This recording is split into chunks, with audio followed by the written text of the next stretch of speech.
Yo, what's going on, everybody? Today is Tuesday, December 22nd. Thanks for joining me again. We have some more updates here with some minor changes since the last video I made yesterday. But before we dive into it, go ahead and leave me a comment below if you have any questions or concerns about what's going on. And also, if you're new here, I'd appreciate it if you consider subscribing to my channel, as I'll be keeping you up to date with everything going on, pandemic related, tax related, business related, all that stuff. All right, so let's just jump into it. All right, so in this video, I'm going to go into more detail about the PPP and the EIDL advances. So let's start with the PPP. The PPP that the new bill is proposing is going to be a second draw PPP, which means that if you already received a first round of PPP, you'll be eligible for another one, okay?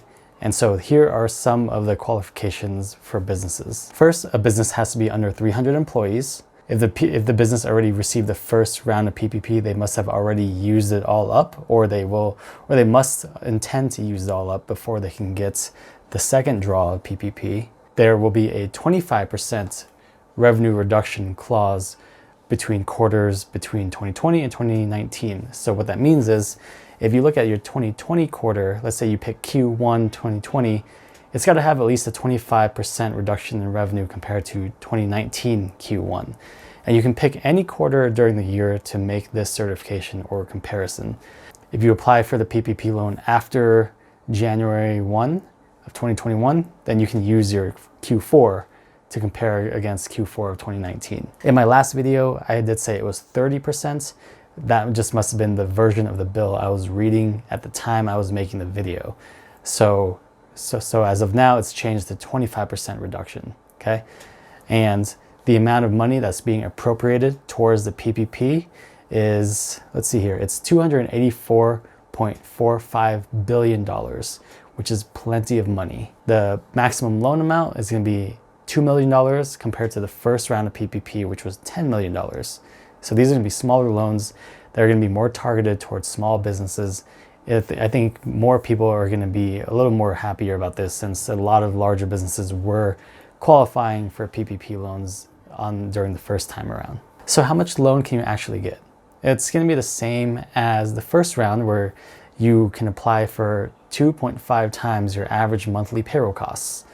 Now, there's one additional thing this time, where if you're in the restaurant or accommodation industry, then you can actually apply for 3.5 times your average monthly payroll. Restaurants are suffering a lot during this pandemic. It seems like it's Congress's way to try to give them more of a shot to survive. One other thing that is important to note is that loans under $150,000 will have a very simple forgiveness process or forgiveness application for the second draw PPP. So you remember the 25% reduction in revenue clause that I told you about? If your loan is under $150,000, you basically just have to certify a statement that says, yes, my revenue did decrease by at least 25% in X quarter.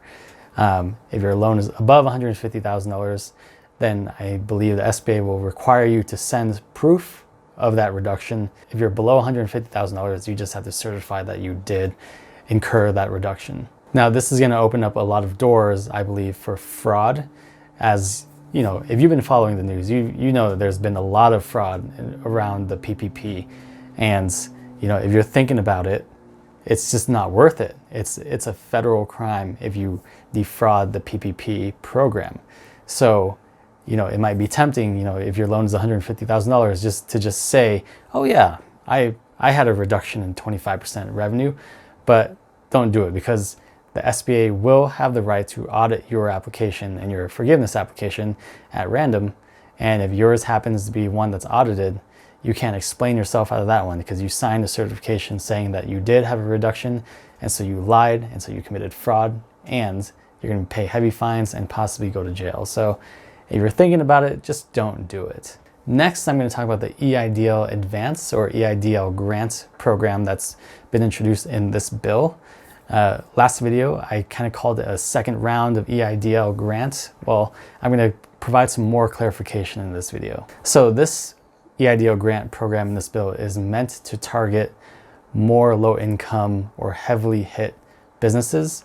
So if your business is in a low-income area, then this EIDL program is heavily favored to you. So from what I understand, if you live in a low income area, or if your business is in a low income area, then you will probably qualify for this new wave of funding for the EIDL grant, okay? Another thing about this piece of legislation is that if you already received an EIDL grant, you will have the opportunity to apply for the difference of that grant and $10,000. So lots of controversy in the first grant where, you know, CARES Act, people were saying CARES Act said that every business should get $10,000 when the SBA changed the rules and just made it $1,000 per employee, and some businesses only got $1,000, some only got a few $1,000s. Well, in this bill, they're proposing on making a portal that will allow you to apply for the remainder of your grant if you did not receive the full $10,000. So I'm sure if this goes through, a lot of people will be happy about that. Now there's a catch to that though. In the summary that I read, that only people or businesses that live or incur business in low income areas can apply for the remainder of the $10,000 grants. So it doesn't look like it's going to be a blanket application for everybody. It looks like it's going to depend on where you live or where your business is located.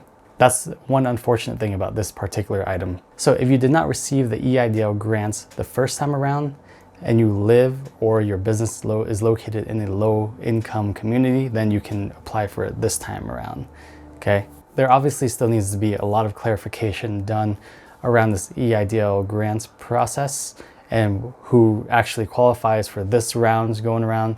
You know, like there's still questions on if you received it the first time, can you apply for another one? Can you apply for another one if you are in a low income community? What happens if you did not receive it the first time? Can you apply for it this time? Or are only low income folks or low income community businesses eligible for this time around? So still some things here that need some clarification, but we kind of get the gist that this EIDL grant program is going to be targeted towards low income communities, okay? So now I'm going to go over some frequently asked questions that I've been receiving over the past 24 hours since I released my last video to hopefully clear some things up. One question I've been getting asked is if you did not receive the PPP the first time because you ran out of time, can you apply for a PPP loan this time, use it up, and then apply for it again as a second draw? And the answer, I'm going to guess, I don't know for sure, but I'm going to assume that it's no. You can't apply for it twice now if you missed the boat the first time. This second draw is strictly just its own program. You can apply for this second draw one time. And this is second draw because if you apply for it the first time, you know, earlier this year, now you have this other opportunity to apply for this second program one time. So if you missed the boat the first time, you will not get to apply for this one twice. Another question I've been getting asked is when should people apply for the EIDL grant? They're asking, should I do it now or should I wait? And I mean, at this point, you should definitely wait because this bill has not been passed into law yet, at least at the time that I made this video. So there's nothing for you, you know, if it's not passed into the law yet, there's no processes or portals made on the SBA website. There's nothing for you to apply. So just wait until the president signs this off, as right now, only Congress has approved it. Now, in my last video, I didn't mention that the tax treatment of PPP expenses were no longer going to be denied by the IRS, according to the bill, because this bill is going to clarify that all forgiven PPP funds will be eligible for a tax deduction. So in my last video, in the bill that I read in that video, it did say that if you have already been approved for forgiveness, then that law change does not apply to you. Like you still have to exclude those PPP expenses on your tax return. But in the newer version that I'm reading, I don't see any clauses that states that you have to have not been approved for forgiveness yet. I believe the newer bill just kind of covers everybody who has the PPP, who may have already applied for forgiveness or who may not have yet, but it should basically apply for anyone who gets their PPP forgiven. They should be able to deduct those expenses on their tax return no matter when they got it approved for forgiveness. So that's where we're at right now. I believe that everybody should be able to get their expenses deducted on their tax return, no matter when you got approved. So that's all I got for today. Thanks for joining me. I appreciate it. Again, if you're new here, if you could please consider subscribing to my channel, I would love that. We'll keep you updated as best as we can. And leave me comments down below if you have any questions, concerns, any of that stuff. But take care for now. Have a good Christmas. Stay safe. I'm in the mood for a switch up. I hit the function, hit the rose till I hiccup. I hit the stage and leave with money that's a sticker. She picture perfect, so I told him I'm a flicker.